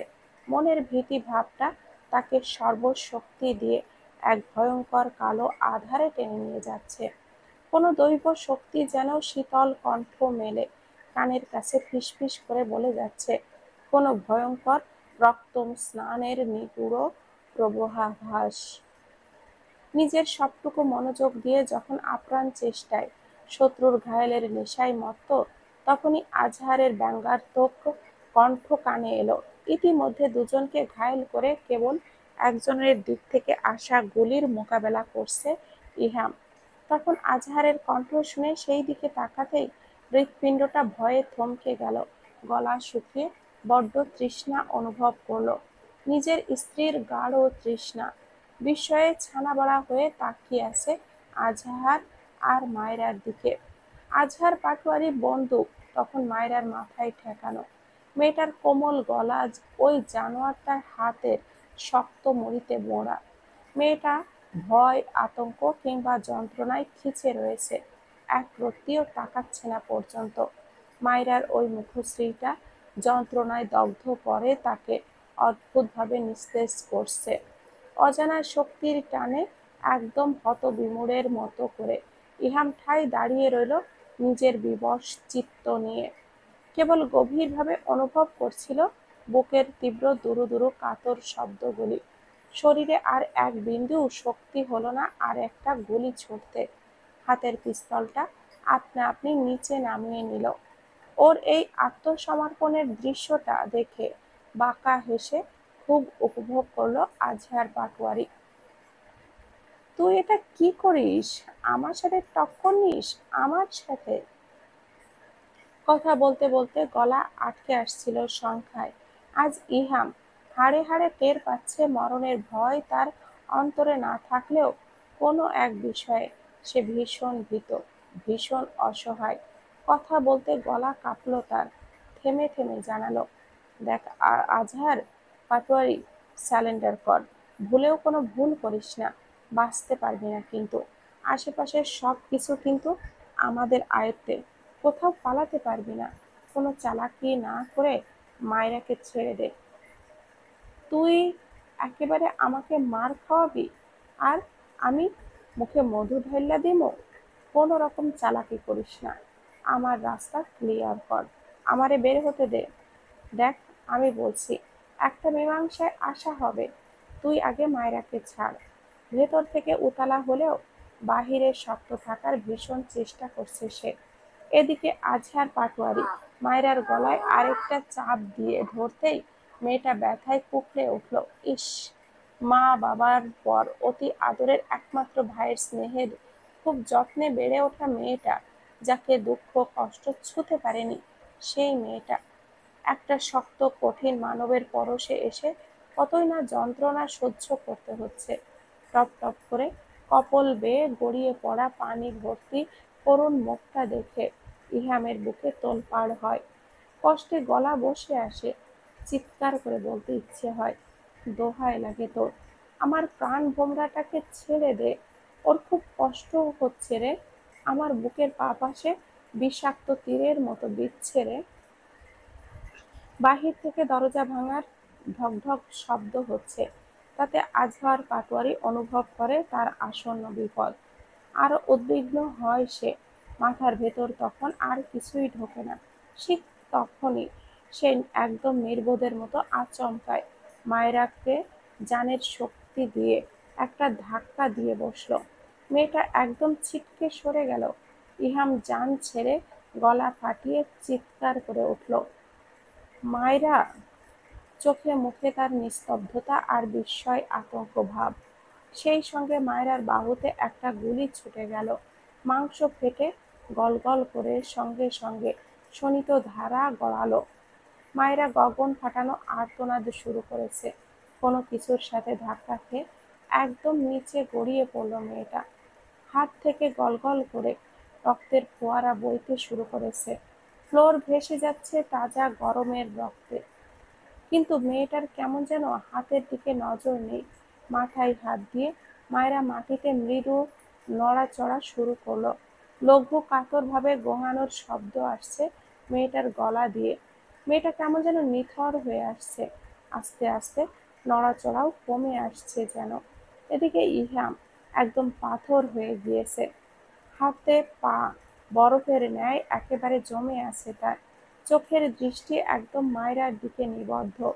দুনিয়ার আর কোনো হুঁশ নেই যেন তার মাঝে। কেমন প্রাণহীন চোখের পলক চেয়ে আছে নিথর কাঁপতে থাকা মেয়েটার দিকে। আজকে বোধহয় এমন দৃশ্যটা ইহামকে সত্যিকারে পাথরে পরিণত করে দিল। নিঃশ্বাসটাও কোথায় যেন আটকে গিয়েছে। ঢোক গিলার আর কোনো সুযোগ নেই। আচমকা চোখগুলি ঝাপসা হয়ে এলো। সেই ঝাপসা নেত্রপল্লবে ভেসে উঠল রক্ত ফোয়ারার ভেসে যাওয়া রক্তাক্ত মায়রার নিথর দেহখানা। ফেনী সীমান্তবর্তী এলাকা হওয়ায় বর্ডার ক্রাইম করা এখানে অনেক সহজ। আজহার পাটোয়ারি তেমনই এক ভয়াবহ ক্রিমিনাল। অথরিটি থেকে যে খবর পেয়েছিল তাতেই মুখ বুজে বসে থাকেনি সে। নিজেও গোপনে চালিয়েছে অভিযান। আজহার পাটোয়ারি ভারতে অস্ত্র, কালো টাকা, ইয়াবা পাচারের সাথে জড়িত। ভারত থেকে গোপনে এবং অবৈধ উপায়ে এইসব আদান প্রদান করা তার নিয়মিত কাজ। এমনকি ইয়াবা সহ সকল মাদকদ্রব্য সে সারা দেশে সাপ্লাই করে। বর্তমানে মাদকদ্রব্য যুব সমাজকে ঠিক কতটা ধ্বংসের মুখে ফেলেছে তা বলার অপেক্ষা রাখে না। আজহারকে ধরতেই এবং মায়েরাও ফেনীতে আসছে বিধায় নিজের কাজের সাথে আরেকজনের কাজের অদল বদল করে নিয়েছে ইহাম। আর এর জন্য অবশ্য তাকে প্রশাসনিক ঝামেলা পোহাতে হয়েছে, সিওর কাছ থেকে অনুমোদন নিতেও হয়েছে। সেদিন রাতে অপারেশনে গিয়ে জানতে পেরেছে হিমেলের বউয়ের মামাতো ভাই হয় আজহার পাটোয়ারি। সূত্রটা এত কাছের পেয়ে আর সুযোগ ছাড়েনি ইহাম। রাতেই প্ল্যান করেছে ইব্রাহিমের সাথে, কিন্তু দুর্ভাগ্যের বেড়াজালে আজহার আগেই তার প্রাণ ভোমরা টান দিয়েছে। পরিকল্পিত প্ল্যান চেঞ্জ করলেও উন্মাদের মতো ছটফট করতে থাকা বিক্ষুব্ধ মস্তিষ্কে আরেক দারুণ নকশা এঁকে নিয়েছিল নিজ মনে। নিজের ব্যক্তিগত মানুষটাকে যেমন পাওয়ার তীব্র আকাঙ্ক্ষা, তেমনি আজহার পাটোয়ারির নাগাল পাওয়া ছিল উদ্যম মনোবল আর স্পৃহা। তাই তো যখন তার উত্তপ্ত মস্তিষ্কের সেল তাকে সজাগ করেছে, জানান দিয়েছে এক সূত্রে, যেটা ওই ঘর থেকেই শুরু, তখনই ইব্রাহিমের সাথে নিজের নিগালো শখটাও সাজিয়ে নিয়েছে সে। সিও এর মাধ্যমে ফেনীর এক সেনাবাহিনীর ফোর্স পাঠাতে বলে, সেই সাথে এইচকিউ এর অনুমতিও নিয়ে নেটওয়ার্ক ব্ল্যাক আউট করার জন্যেও জ্যামার ব্যবহার করার অনুমতিও নিয়েছে। সে ভেতরে এসেছে, কানে সন্তর্পণে ব্লুটুথ গুঁজে রেখেছিল নির্দিষ্ট সংকেতের আশায়। জ্যামার পুরোপুরি কাজ করতে তখনও 10 মিনিটের মতো ছিল তার কাছে। তাই তো এই অবস্থায় এসে মায়রাকে দেখে কলিজাটা কামড়ে ধরা যন্ত্রণাও বাঁকা হয়ে গিয়েছে ধমাধম। কিন্তু হায় ভাগ্য, কি তার সাথে শেষমেশ ছলনার খেলা শুরু করেই দিয়েছে নাকি? ঠিক যখন অস্থি মজ্জা সহ উপলব্ধি করলো এই মেয়েটা ছাড়া, কুল কিনারাবিহীন ছন্ন ছাড়া দিশেহারা এক পথচারী কেবল, ঠিক তখনই ভাগ্য তার সাথে এক মর্মান্তিক ভাবে ছলনার ছক কষতে পারে না। যে মেয়েটাকে ছাড়া তার হৃদয় স্পট শুধুই ধোঁয়াশা, ধুধু করা মরুভূমির রূপ, সেই মেয়েটাই কি নিয়তির জাতা কলে তাকে পিষ্ট করে দিতে চাইছে নাকি? ওই তো কিরকম করে মাটিতে নিস্তেজ হয়ে যাচ্ছে আস্তে আস্তে। মায়েরা কি তাকে ভৎসনা করছে এইভাবে অসহায় রূপ দেখে? নাকি তাকে পৃথিবীর ভয়ঙ্কর এক শাস্তি দিয়েছে তার সাথে কঠিন ব্যবহারের প্রেক্ষিতে? মেয়েটার আশপাশ এমন রক্তে ভিজে টইটম্বুর হয়ে আছে কেন? মায়েরা চুপসে যাচ্ছে যে, মেয়েটা কেন ওইভাবে মাটিতে শুয়ে রইল? কথাটা বলছে না কেন? মেয়েটা কি বুঝতে পারছে না তার ভেতরের তীব্র যন্ত্রণা, হাহাকার, প্রগাঢ় সংখ্যায় থরথর করে কাঁপছে? বুকের গহীন থেকে আসা ব্যথাতুর করুণ চিৎকারগুলি কি শুনতে পাচ্ছে না ওই মেয়েটা? তাকে এভাবে শাস্তি দেওয়ার অধিকার এই বেয়াদব মেয়েটাকে কে দিল? কোন হারামি এই কাজটা করলো? মায়েরা কোন নিগ্রহের সরোবরে তাকে ডুবিয়ে মারার বদ্ধ পরিকল্পনা করেছে? দরজার বাহির থেকে আসা তীব্র এক শব্দে শরীর ঝাঁকুনি দিয়ে কেমন যেন কেঁপে উঠল ইহাম। গায়ে ধাক্কা লাগতেই ঝটকা খেয়ে সম্বিত ফিরে পেল। স্বচ্ছ কাচের মতো ঝলঝল করে উঠল রক্তে রঙ্গিত নিথর হয়ে আসা মায়রার গতরখানা। এইটুকুন শরীরটা নিয়ে শোণিত ধারার ওপর মেয়েটা ঠাই পড়ে আছে। ঝাপসা চোখে মায়রার মুদে আসা নেত্রপল্লব দেখেই ভয় যন্ত্রণা তাকে খামচে ধরল। গগন বিদায়ক এক বীভৎস চিৎকারে কেঁপে উঠল গোটা ঘরটা। ততক্ষণে ঘরে আসা ইব্রাহিম, সৌমের সাথে ফেনীর ৩ সেনাও নড়ে উঠল নিজেদের জায়গা থেকে। ইহামের পানি টলমল লাল লাল হিংস্র চোখ দুটি কেমন যেন গা শিউরে দেয়। পুরো পাগলের মতো চেঁচিয়ে জীবন ছুটিয়ে দৌড় দেয় মায়রার নিকট। শক্ত হাতে মেয়েটার বাহু চেপে মাটি থেকে উঠায়, মৃদু ঝাঁকিয়ে দিয়ে কম্পিত কণ্ঠে শুধায়, এই মায়রা, চুপ করে থাকার মানেটা কি? ওঠো তাড়াতাড়ি, ফিরতে হবে তো আমাদের। দেখো, সব ঠিক হয়ে গেছে। ইহাম যেন জ্ঞান শূন্যের মতো মায়রাকে পরপর দেখেই যাচ্ছে, কিন্তু মেয়ে এবার ২ চোখের পাতা একেবারের জন্য বন্ধ করে নিয়েছে, যেন বিগত কিছু পূর্বেই কষ্টগুলি তাকে ক্লান্ত বানিয়ে দিয়েছে। এবার মেয়েটা চুপচাপ ঘুমিয়ে আছে, বন্ধ চোখের পাতায় ক্লান্তি, বিষাদের ছাপ। ইব্রাহিম কি করবে তা মাথায় কিছুতেই আসছে না। ক্রিমিনাল ধরার গুরুতর কাজটাও যেন ভুলে বসেছে সে। অনড় চোখের মনিতে কেবল অস্বাভাবিক ক্যাপ্টেনকে দেখার আকুলতা। চিরপরিচিত সবসময় এক স্বভাবে থাকা মানুষটার এমন এলোমেলো উন্মাদ রূপ আর খাপছাড়া কথা বাকরুদ্ধ করে দিয়েছে ইব্রাহিমকেও। দৃঢ় মনোবল আর অদম্য সাহসিকতা, লোকটার অবুঝপনায় যে সে লিপ্ত। এই মেয়ে, ডাকছি, শুনতে পাচ্ছ না? মায়েরা ওঠো বলছি। দেখো, আমার আর ধৈর্যের পরীক্ষা নিও না, মেজাজ বিগড়ে যাবে, পরে আরো বকা খাবে তুমি। তাড়াতাড়ি ওঠো বলছি। শুনতে পাচ্ছ তুমি? ওঠো মায়েরা। ইহাম পাগলের প্রলাপের মতো অনর্গল ডাকতে লাগলো মায়রাকে। অবুঝ বেপরোয়া ইহাম বুঝতেই চাইছে না নিজের ব্যক্তিগত মানুষটার ওই করুণ হাল। সে একেবারে জেদি হয়ে ডেকে গেল মায়রাকে। ইহামের টিমের বাকিরা আর শহর থেকে আগত সৈনিক মিলে পরিস্থিতি সামাল দিতে উঠে পড়ে লেগেছে। সেইদিকে ইহামের বিন্দুমাত্র মনোযোগ নেই, তার ধ্যান সবটা মায়রার ওপর। বুকের জ্বলনটা আরো বাড়ছে মেয়েটার কথা না বলায়। এবার কিছুটা কঠিন স্বরে বলে উঠল, এই মায়রা, কথা বলছো না কেন? দেখো, এবার বিরক্ত হচ্ছে আমি। তুমি তো জানো আমি কিরকম। এখন হুট করে রাগ উঠলে কিন্তু যা মন চায় তাই বলে বকবো। খুব বকা খাবে, তাই আমায় না রাগিয়ে তাড়াতাড়ি ওঠো। মায়েরা একদম নিস্তব্ধ, নিঃশব্দ। মেয়েটা বুঝি গতর ছেড়ে দিন দুনিয়ার সব চিন্তা চেতনা ভুলে ঘুমাতে বসেছে। হাত পা গুলি ঠান্ডা হয়ে এসেছে, রক্তের ধারা বইছে। ইহাম এবার রেগে দাঁত কেটে বলে, এই বেয়াদব, কখন থেকে বলছি না, ডাকছি না, শুনতে পাচ্ছিস না? উঠবি নাকি গালে ঠাস করে লাগাবো আমি? আমার সাথে বেয়াদবি না করলে তো চলে না নাকি? মায়েরা, ভালোই ভালোই ওঠ বলছি। আমার মেজাজ কিন্তু খারাপ হয়ে আছে। এত বড় স্পর্ধা তুই কোথায় পেলি? আমার ডাকে না উঠে শুয়ে আছিস? দেখ মায়েরা যান, আমার প্লিজ, প্লিজ তাড়াতাড়ি উঠে পড়। এবার আমার সত্যি খুব বিরক্ত লাগছে। প্লিজ যান, ওঠ। ইহামের পাগলামি দেখে ইব্রাহিম স্তব্ধ। তার অবাক বিস্ময় ভাব সেই পর্যায়ে গিয়েছে যে এগিয়ে গিয়ে যে ইহামকে কিছু বলবে তার সাহসই হচ্ছে না। মূলত সে কল্পনাতেও কোনো দিন হয়তো ইহামকে এইভাবে ভাবেনি। ইহাম যেন পাগল হয়ে উঠেছে নিজের স্ত্রীর জন্য। এই মর্মান্তিক ঘটনা সে মানতে না চেয়েই বরং যেন জোর করে হলেও মায়রাকে টেনে তোলে সে। কিন্তু এভাবে চুপ করে থাকাও যে যাচ্ছে না।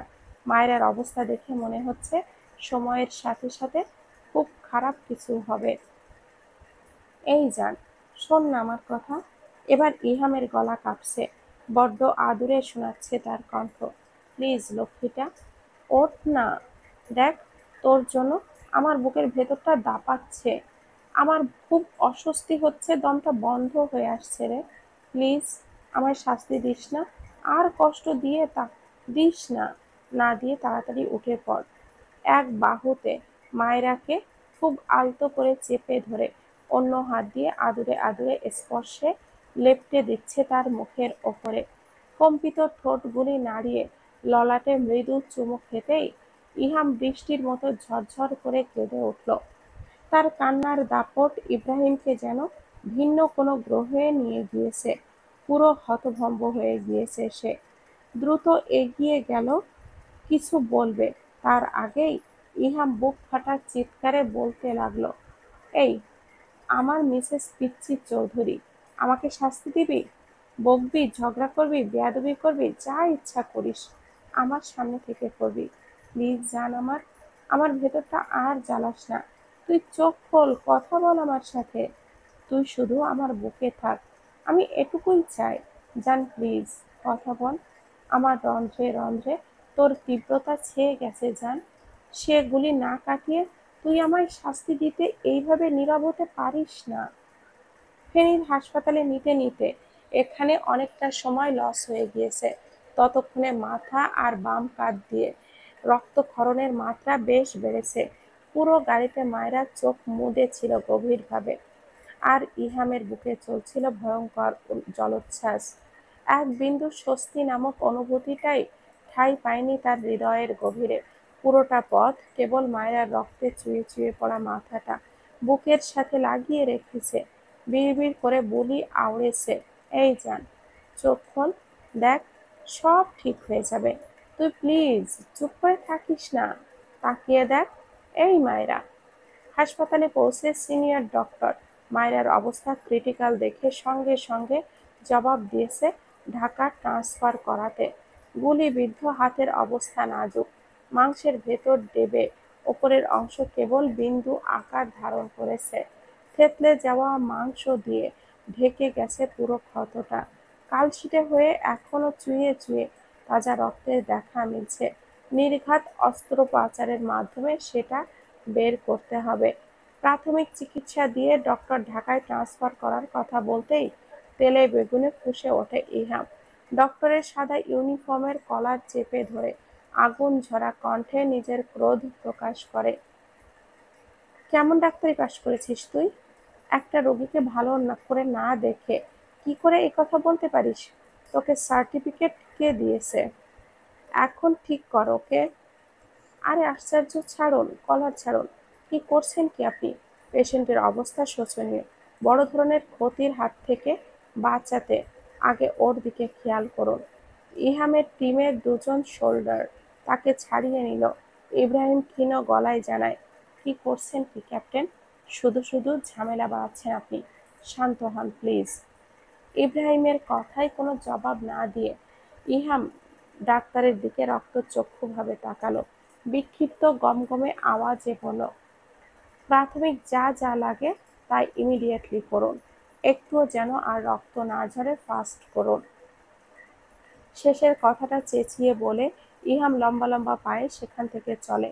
কেমন পাগল পাগল হয়ে ব্যস্ত ভঙ্গিতে ফোনে কোনো নাম্বার খুঁজে চলেছে। কাউকে কিছু একটা বলে আবারও অস্থির হয়ে চলে এলো।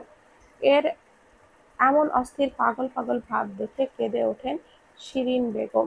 ছেলের গায়ে মমতার আদর বুলাতে বুলাতে বলেন, বাপ আমার, এমন করিস না, একটু শান্ত হ তুই। পারছি না মা, এটা করতেই পারছি না। এমন করে না বাবা, কিচ্ছু হবে না, একটু স্থির হ তুই। এত অস্থির হলে তো তোর শরীর খারাপ করবে।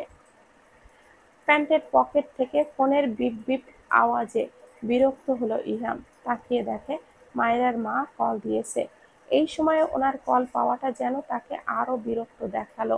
কালো প্যান্টের সাথে জড়ানো সাদা শার্টটা মায়রার তাজা উষ্ণ রক্তে মাখো মাখো হয়ে আছে।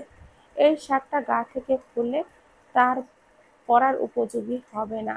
হাত এবং মুখের কিছু অংশেও রক্ত শুকাতে আরম্ভ করেছে।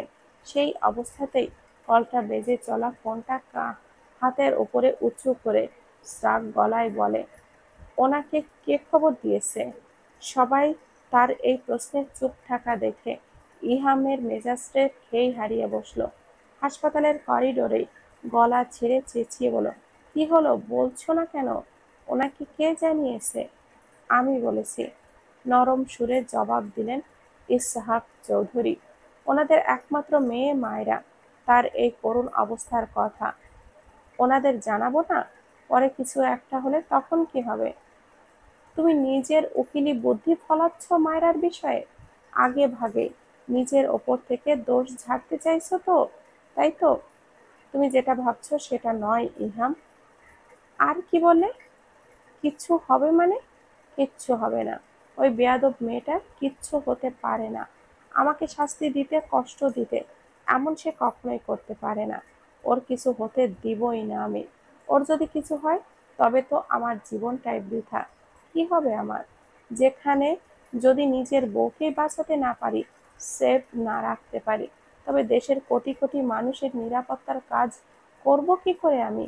আমি তো ব্যর্থ। বাবা আমার, ভেঙে পড়ো না, নিজেকে একটু শক্ত করো ইহাম। তুমি যে ওনাদের খবর দিলে, এখন কি জবাব দেবো আমি? ওনাদের আদরের মেয়েকে আমি সুরক্ষা দিতে পারিনি, সেভ করতে পারিনি, ইভেন এখনো পর্যন্ত সঠিক ট্রিটমেন্ট দিতে পর্যন্ত পারছি না। সেই অপারগতা কিভাবে জানাবো আমি ওদের? কোন মুখে ওনাদের সাথে কথা বলবো? কি জবাব দেব ওনাদের আদরের মেয়ের পরিণতি নিয়ে? ইসহাক চৌধুরী জবাব দিলেন না। ছেলের ভঙ্গুর গলা ওনার ভীতি নাড়িয়েছে। ইহামের চেহারায় স্পষ্ট করুণ গলায় কাতর ভাব, যেন সর্বোচ্চ হারিয়ে দিশেহারা সে। খুব ভেবে চিনতে তৃতীয়বার আসা কলটা রিসিভ করলো ইহাম। সঙ্গে সঙ্গে ওপাশ থেকে হাউমাউ করে কান্নার শব্দ ভেসে এলো। ওনার কান্না ইহামের এলোমেলো হৃদয়কে আরো অগোছালো করে দিল। হৃদয়টা দুরু দুরু করলো কষ্টে, গলা ধরে আসছে, চোখের পাতা ভারী হচ্ছে কমে। বাবা, বাবা, আমার মায়েরা। এতটুকু বলেই আবারও কান্নার আওয়াজ শোনা গেল। আহারে, কাল রাতে ছেলেকে নিয়ে ছুটেছেন হাসপাতালে, আজ আবার মেয়ের এই অবস্থা শুনে বাবা মার মন না জানি কতটা পড়ছে। ফোনটা মায়রার বাবা মাহিন সাহেব নিয়ে ভাঙা ভাঙা গলায় প্রশ্ন করলেন, বাবা, আমার মেয়ে, ও ঠিক আছে তো? চিন্তার কিছু নেই তো? আমার মায়েরা কোথায়? চিন্তা করবেন না, ওকে নিয়ে ঢাকা আসছি, হাতে সময় নেই। আপনি দয়া করে ওই দিকটা সামলে নিন। চিন্তা না করে দোয়া করুন প্লিজ। বুক ফেটে আসছে ইহামের। দ্রুত কলটা কেটে সে মুখ ঘুরিয়ে চোখের গহ্বর লুকিয়ে থাকা এক বিন্দু পানি যেটা আখির পাতায় এসে ঠেকেছে সেটা কেউ দেখার আগেই মুছে নিল সন্তর্পণে। ভার হয়ে আসা গলায় শুকনো ঢোকটা গিলে নিল। বুকের ভেতরটা দহনের আগুনে পুড়ে কয়লা হয়ে যাচ্ছে। অসহনীয় যন্ত্রণায় ছটফট করছে অন্তঃকরণ। আমাদের আর সময় নষ্ট করা ঠিক হবে না, দ্রুত অ্যাম্বুলেন্স ঠিক করা জরুরি, শক্ত গলায় বললেন ইসহাক চৌধুরী। ৫-৭ মিনিটের মাঝেই চলে আসবে, সেটা নিয়ে ভাবতে হবে না, কেমন যেন উদাস বিষণ্ণ গলায় বলল ইলহাম। মনির মুখটার ওপাশে তীব্র যন্ত্রণায় মুখটা বিষাক্ত হয়ে উঠেছে। ইচ্ছে হচ্ছে চিৎকার করে বলতে, আমাকে এমন শাস্তি দিও না মায়েরা, দেখো এক্ষুনি আমার দম বন্ধ হয়ে আসছে, পাগল হয়ে যাচ্ছি আমি। এমন কঠিন হইও না আমার উপর মায়েরা, তুমি তো দেখছি আমার চেয়েও বেশি কঠিন হয়ে গেলে। আমাকে শাস্তি দিতে চাইছো মেয়ে? এমন করলে তো আমি বদ্ধ উন্মাদ হয়ে যাব। ফিরে এসো প্লিজ জান, ফিরে এসো। বিকেল 4টার মতো হবে হয়তো। হাসপাতালের বিশাল মাঠে আকাশে গর্জন তুলে ঝাঁকুনি দিয়ে ধুলোবালি উড়িয়ে সেনাবাহিনীতে ব্যবহৃত মি-171 মডেলের একটা হেলিকপ্টার এসে থামল। হেলিকপ্টারের বিশাল ব্লেডের বাতাসে আশপাশে যেন ধুলোর ঝড় শুরু হয়েছে। ডানা ঝাপটানোর বিকট শব্দে চারপাশ কাঁপছে। এত আওয়াজে হাসপাতালের শত শত জোড়া চোখ উৎসুক হয়ে তাকিয়ে আছে বিষয়টা দেখার জন্যে। এই হাসপাতালে কোন ভিআইপি লোকটা আছে যার জন্য হেলিকপ্টার চলে এলো? নিজেদের ব্যস্ততা ভুলেও অনেকগুলি লোক হেলিকপ্টারের দিকে চেয়ে আছে প্রশ্নাত্মক দৃষ্টিতে। তাদের চোখে মুখে খেলছে বিস্ময় আর কৌতূহল। ইব্রাহিম হতবাক হয়ে গেল। এত অল্প সময়ে ক্যাপ্টেন কি করে হেলিকপ্টার জোগাড় করে নিল? আর যাই হোক, ভেতরে অসুস্থ তা কোক্ত হয়ে শুয়ে থাকা তরুণী যে ইহামের কাছে কতটুক দামি তা আজকে হাড়ে হাড়ে টের পেল সবাই। কিন্তু আফসোস, যার জন্য এই বাঁধনহারা উদ্বিগ্ন আর উন্মাদনা শুধু সেই দেখল না। মায়েরার চোখের পাতা ধুলুমুলু করছে। আধো আধো ইহামের মুখটা দেখতে পাচ্ছে সে। তিরতির করে কাপা খরায় শুকিয়ে যাওয়া ঠোঁটগুলি নিয়ে কিছু বলতে চাইছে সে, কিন্তু পারছে না। ডান হাতের তর্জনী আঙ্গুলটা নাড়িয়ে হয়তো ধরতে চাইল ইহামকে, কিন্তু ক্ষীণ অসার শরীরে বুঝি অবশিষ্ট শক্তিটা নেই। ইহাম চটজলদি শক্তভাবে চেপে ধরল মায়েরার হাতটা। হাতে, কপালে সাদা ব্যান্ডেজের উপর দিয়েই ভেসে উঠেছে ছোপ ছোপ রক্তের দাগ। ব্যান্ডেজ জড়ানো হাতে উল্টোপিঠে গভীরভাবে চুমু খেল ইহাম। ব্যথায় বুকের হাড় ভেঙে আসে তার। মেয়েটাকে এই অবস্থায় কিছুতেই দেখতে পাচ্ছে না সে। বুকের ভেতর ঝলকে কোক্ত উঠছে কোনো এক অজানা কারণে। দহনগুলি গলা চেপে ধরেছে তার। জান, প্লিজ জান, আর চোখ বন্ধ করো না। তাকিয়ে থাকো, দেখো কিচ্ছু হবে না, আমি আছি, একটু অপেক্ষা করো, তোমার কিচ্ছু হতে দিব না, সব ঠিক হয়ে যাবে, ভরসা রাখো আমার উপর। মায়েরা আস্তে আস্তে আবার চোখ মুদে নেয়। তা দেখে চিৎকার করে উঠে ইহাম, ওই বেয়াদব মেয়ে, আমার কোনো কথাই কি তোর শুনতে ইচ্ছা হয় না? আমার সব কথাতেই তোর বেয়াদবি করতে হবে না? বললাম চোখ বন্ধ করিস না, ঠিকই বেয়াদবি করে সেটাই করলি। কি ভেবেছিস তোকে এমনি ছেড়ে দিব আমি? আমাকে পাগল বানিয়ে তুই চলে যেতে চাস? আমার থেকে নিস্তার পাবি তুই? তোকে তো ফিরতে হবে, আমার কাছে ফিরতেই হবে তোকে। মায়েরা তৎক্ষণাৎ মায়েরাকে কোলে তুলে নিল। নিজের শরীরের সবটুক শক্তি দিয়ে যতটুক দ্রুত সম্ভব হেঁটে নিচে নামল। মাঠের দিকে হন্তদন্ত হয়ে ছুটতে লাগল মায়েরাকে নিয়ে। যত তাড়াতাড়ি ঢাকায় যাওয়া যায় সেই চিন্তা ইহামের। তার ভেতরে নিগুড় উত্থান তৈরি করেছে এই বিধ্বস্ত মায়েরা। হেলিকপ্টারের ভেতরে ঢাকা কম্বাইন্ড মিলিটারি হাসপাতাল সিএমএইচ এর একজন ডক্টর আর একজন নার্স উপস্থিত। মায়েরাকে কোলে নিয়ে আগে ভেতরে প্রবেশ করল ইহাম। স্ট্রেচারের আলতো করে শুয়ে দিয়ে কাউকে তোয়াক্কা না করে আদুরে ভিজে ঠোঁট ছুঁয়ে দিল নিস্তেজ মায়েরার ললাটে। হেলিকপ্টারের ভেতরটা একটু বিস্তৃত, ধূসর রঙের মেটাল বডির। চারপাশে শক্ত ধাতব ফ্রেমের আসনগুলো লম্বা লাইনে বসানো। মাঝখানে ফাঁকা জায়গা আছে, যেখানে এখন স্ট্রেচার পেতে শোয়ানো হয়েছে মায়েরাকে। একপাশে ছোট ছোট হুক রডে ঝুলছে অক্সিজেন সাপোর্ট সিলিন্ডার। স্ট্রেচারের পাশেই বেঁধে রাখা মেডিকেল কিট, ভেতরে সার্জিক্যাল ইকুইপমেন্ট, ব্যান্ডেজ, ওষুধপত্র। ছাদ বরাবর তার ঝুলছে কমিউনিকেশন কেবল আর ইন্টারকম।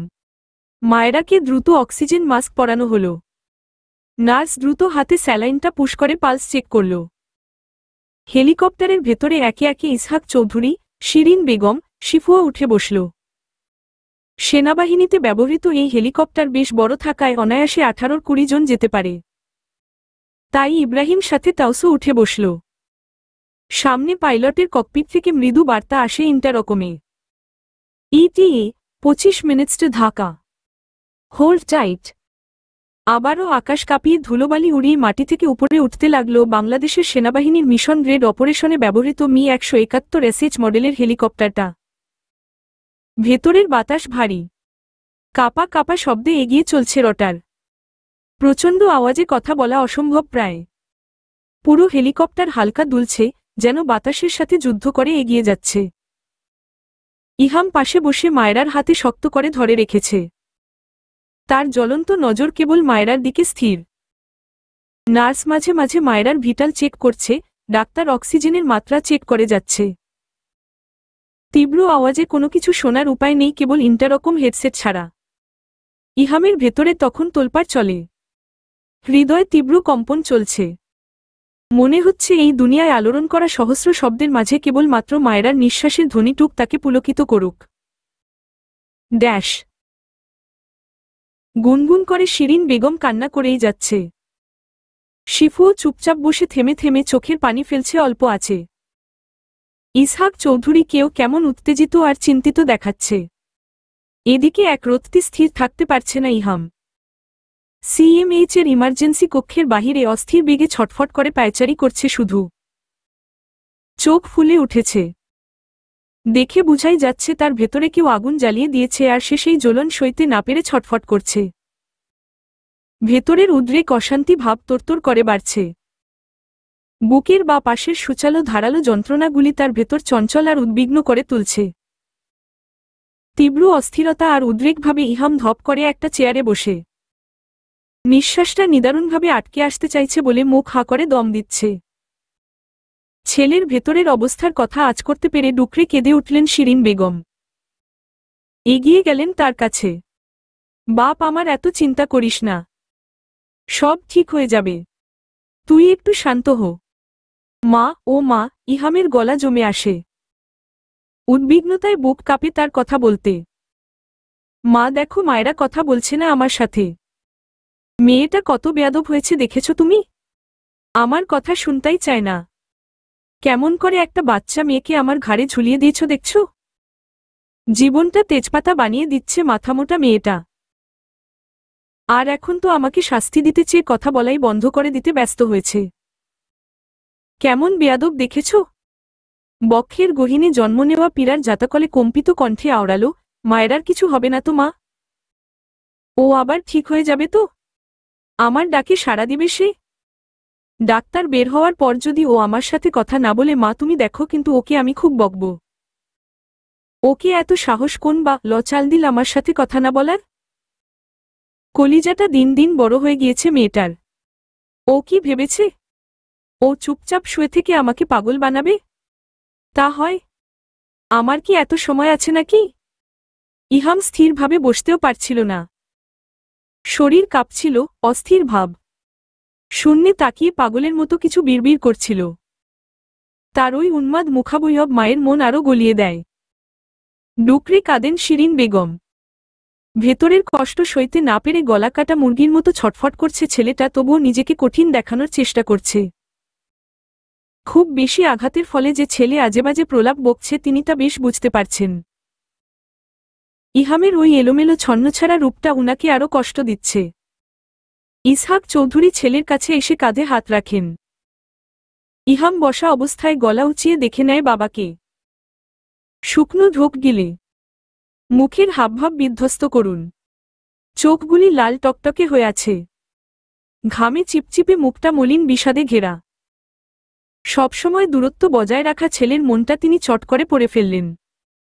নরম কণ্ঠে বললেন, ধৈর্য ধরো বাবা, এত ভেঙে পড়ছ কেন? সব ঠিক হয়ে যাবে। ধৈর্য ধরব?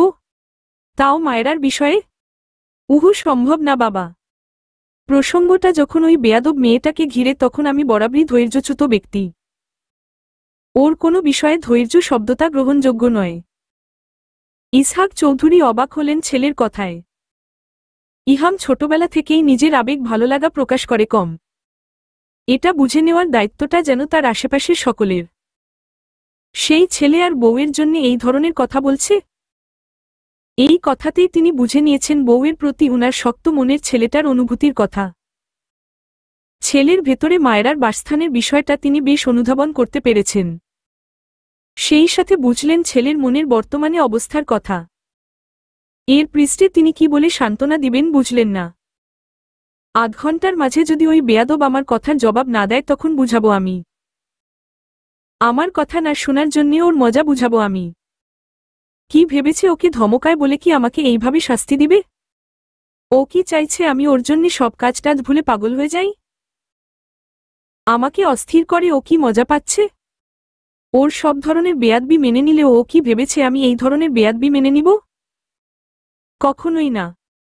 উন্মাদের মতো ইহাম ব্যাকুল ভঙ্গিমায় অনর্গল এই ধরনের কথাই বলছে। ছেলের ভয়াবহ বিপর্যয় দেখে শিরিন বেগম কাঁদতে থাকেন। তবে ইসহাক চৌধুরীকে বেশ চিন্তিত দেখাল।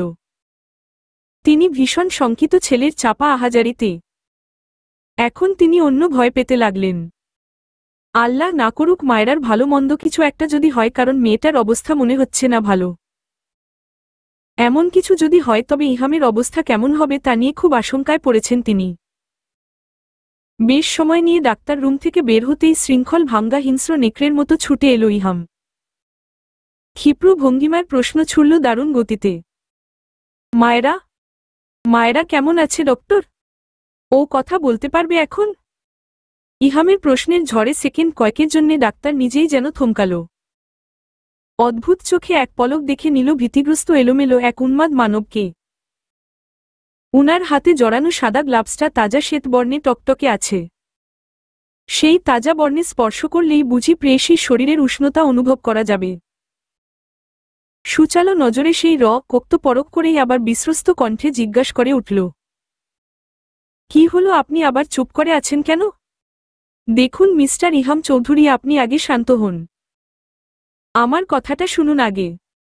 ডাক্তারের মুখ আর কথার পিষ্টে না বলা ইঙ্গিতটা যে সুখকর নয় সেই আজটা শিরায় শিরায় ধাবিত হল। মুহূর্তে রেগে উঠল। কেমন চিবিয়ে চিবিয়ে শ্লথ আওয়াজে প্রশ্ন করে, ভাব না দেখিয়ে কি বলবেন সরাসরি বলুন। এত ভঙ্গিমা আবার আমার সহ্য হয় না। ইহাম রেগে আছে। দাঁতে দাঁত কেটে কেবলই অপেক্ষা করছে ডাক্তারের মুখ থেকে সত্যি ঘটনাটা শোনার জন্যে। ইহামের ভেতরের তোলপাড় করা তাণ্ডব পাশে দাঁড়ানো ইসহাক চৌধুরী বেশ বুঝলেন। তিনি শঙ্কিত তবুও ভরসার হাত ছেলের কাঁধে রাখতেই সে জ্বলে উঠে কেমন। বাবা, ডাক্তারের লীলা বন্ধ করে বলতো হয়েছেটা কি? কি বলতে চায় উনি? আমি জিজ্ঞেস করলাম মায়েরা কথা বলতে পারে কি না, তিনি সেই উত্তর না দিয়ে কেমন সঙ্গ সেজে দাঁড়িয়ে আছে। মেজাজ বিগড়ে যাচ্ছে আমার। ইহামের এই সরাসরি বেহাজপূর্ণ কথায় ইসহাক চৌধুরী বেশ লজ্জায় পড়ে যান। বিব্রত বোধ করে অসহায় চোখে তাকান ডাক্তারের দিকে। পাশেই চিন্তিত ক্রন্দনরত অবস্থায় দাঁড়িয়ে আছেন শিরিন বেগম আর শিফুয়া। ডাক্তার বোধহয় বুঝলেন ইহামের খিটখিটে অগোচরা মেজাজটার কারণ। তিনি ধীরভাবে নম্র গলায় জানালেন, পেশেন্টের অবস্থা বিপদমুক্ততা বলতে পারছি না, বেশ আশঙ্কাজনক। হাতের গুলিটার চেয়ে মাথায় পাওয়া আঘাতটা বেশ গুরুতর। এত গভীর আঘাত পাবার ফলে রোগীর মাথায় মাইনর স্কাল ফ্র্যাকচার হয়েছে। 48 ঘণ্টা অবজারভেশনে রাখতে হবে। জ্ঞান ফিরতেও 6-12 ঘণ্টা প্রয়োজন। এর বেশিও লাগতে পারে। শরীর থেকে রক্তপাতও হয়েছে খুব বেশি। হাতের অবস্থাও খুব ভালো নয়। রোগীর জন্যে বিষয়টা ক্রিটিক্যাল।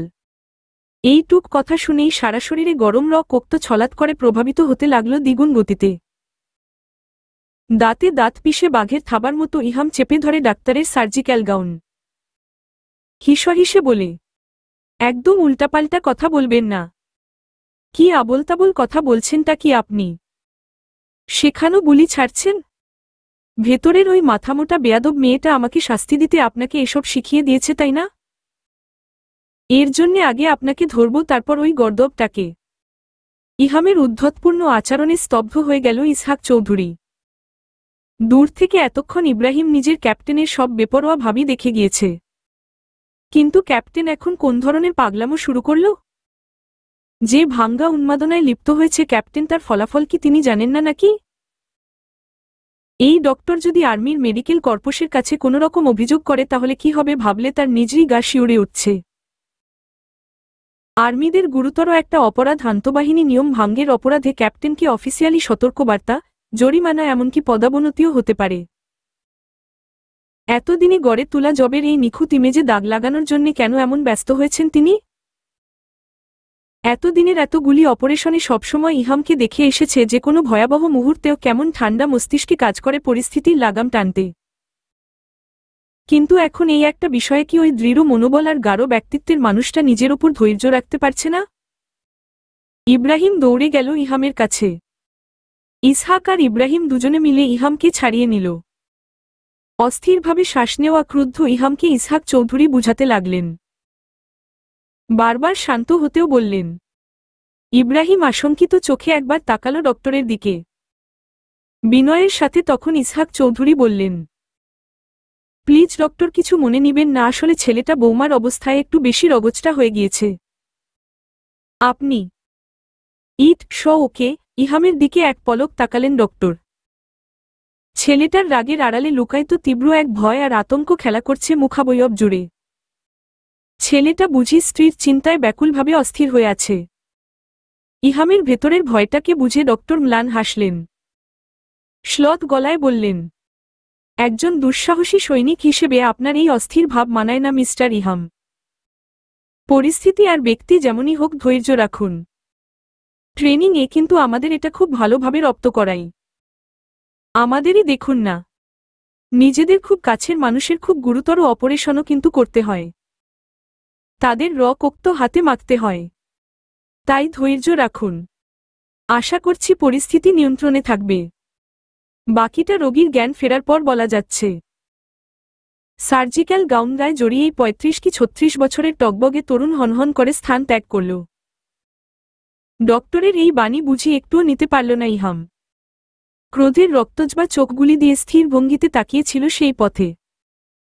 ফোঁসফোঁস করে নিঃশ্বাস নেওয়ার সাথে তীব্র আক্রোশ হল তার।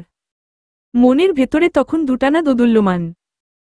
ভেতরটা এত অস্থিরভাবে ছটফট করছে কেন বুঝতে পারছে না। প্রেয়সীর সংশয়, তীব্র আশঙ্কা, না কাউকে নাশ করে দেওয়ার প্রগাঢ় স্পৃহা, নাকি দুটো মিলেমিশে মিশ্র পায়তারায় তরল লাভার মতো বুদবুদ করছে তার ভেতরটা। কি হয়েছে তোর বাবা? নিজেকে সামলাতে পারছিস না কেন? এতটা খাপছাড়া হয়ে গিয়েছিস কবে? ইহাম জবাব দিল না, বরং খানিক ঘুরে চোখ বন্ধ করে দাঁতে দাঁত পিষল। সে নিজেই তো নিজেকে বুঝাতে পারছে না, অন্যের বুঝো কি করে মানবে তার হৃদয়?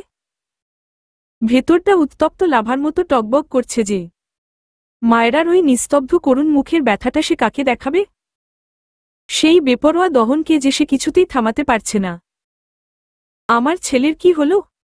আমার শক্ত মনের ছেলের এই অবস্থা যে আমি সহ্য করতে পারছি না। এমন করছিস কেন রে বাবা? মায়ের ফ্যাচফ্যাচ কান্নায় এবার বিরক্ত হল ইহাম। মেজাজ ঘেটে এক উপায়ন্তর না পেয়ে কষে দিল মাকে এক ধমক। চুপ করবে তুমি? এসেছ থেকে দেখছি মরার কান্না জুড়েছ। হয়েছেটা কি? কেউ মরেছে? নিজের ছেলের জানাজা পড়বে? ইহামের লাগামহীন কথায় ইসহাক চৌধুরীর বুক কেঁপে ওঠে। একটা মাত্র ছেলে উনার, আর সে কি কুক্ষণে কথা অড়াচ্ছে? গরম চোখে মেয়েকে ইশারায় কিছু বুঝাতেই শিফু মাকে নিয়ে খানিক দূরে গেল। চুপ করে না থাকতে পেরে বিতৃষ্ণা কণ্ঠে জোর দিয়ে বলে উঠেন ইসহাক চৌধুরী, নিজেকে সংযত করো ইহাম।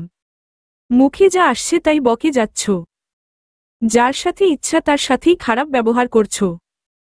এই শিক্ষা পেয়েছ তুমি?